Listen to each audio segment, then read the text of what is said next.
নবান্নতে গিয়ে আমরা লেটার দিয়ে আসছি যে আমরা ভূমিহীন না। তা আমাদেরকে ভূমি 5% আমরা কবে চাইলাম 5%? আমরা তো আপনারা যে নবান্নকে চিঠি করেছেন সেটার রিপ্লাই কিছু আসছে? কাল পরশু দিয়ে আসছে, এর আগেও অনেক লেটার দেওয়া হয়েছে। সেটা পর্যন্ত অপেক্ষা করেন। সেটা পর্যন্ত অপেক্ষা আমার কথা শোনেন। আমার সামনে বলা তোমার কেউ না।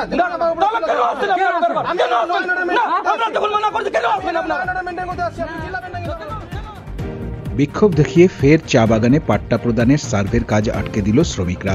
রবিবার মেটালি ব্লকের নাগেশ্বরী চা বাগানের ঘটনা। স্থানীয়দের বিক্ষোভের মুখে পড়ে সার্ভের কাজ না করেই ফিরে আসতে হয় ব্লক ভূমি ও ভূমি সংস্কার দপ্তরের কর্মীদের। রবিবার মেটালি ব্লক ভূমি ও ভূমি সংস্কার দপ্তরের কর্মীরা মেটালি থানার পুলিশকে সঙ্গে নিয়ে নাগেশ্বরী চা বাগানে জমির পাট্টা প্রদানের জন্য সার্ভের কাজ করতে যান। অভিযোগ, বাগানের পানবাসিয়া লাইন এলাকায় স্থানীয়রা তাদের আটকে বিক্ষোভ দেখাতে থাকেন। বিক্ষোভকারীদের দাবি জমির পাট্টা নয়, স্থায়ী মালিকানা দিতে হবে। পাশাপাশি ছুটির দিনে কেন সার্ভের কাজ হচ্ছে তা নিয়েও প্রশ্ন তোলেন তারা। গত বৃহস্পতিবারও ওই চা বাগানে সার্ভের কাজ করতে গিয়ে বাধার মুখে পড়তে হয়েছিল সমীক্ষক দলকে। দীর্ঘদিন ধরেই চা বাগানের বাসিন্দাদের জন্য জমির স্থায়ী মালিকানা প্রদানের দাবিতে আন্দোলন করছে উত্তরবঙ্গ চা শ্রমিক সংগঠন। সংগঠনের কেন্দ্রীয় সভাপতি ক্রিশ্চান খেরিয়া জানান, বহু প্রজন্ম ধরে চা বাগানের জমিতে বসবাস করছেন স্থানীয় শ্রমিকরা। তাই স্থায়ী মালিকানার দাবিতে প্রশাসনের কাছে অতীতেও তারা দরবার করেছেন। জমির মালিকানা তাদের অধিকার।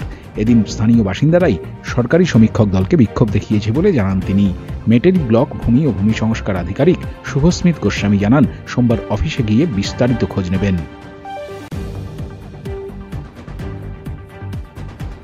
মেটালি থেকে রহিদুল ইসলামের রিপোর্ট, উত্তরবঙ্গ সংবাদ।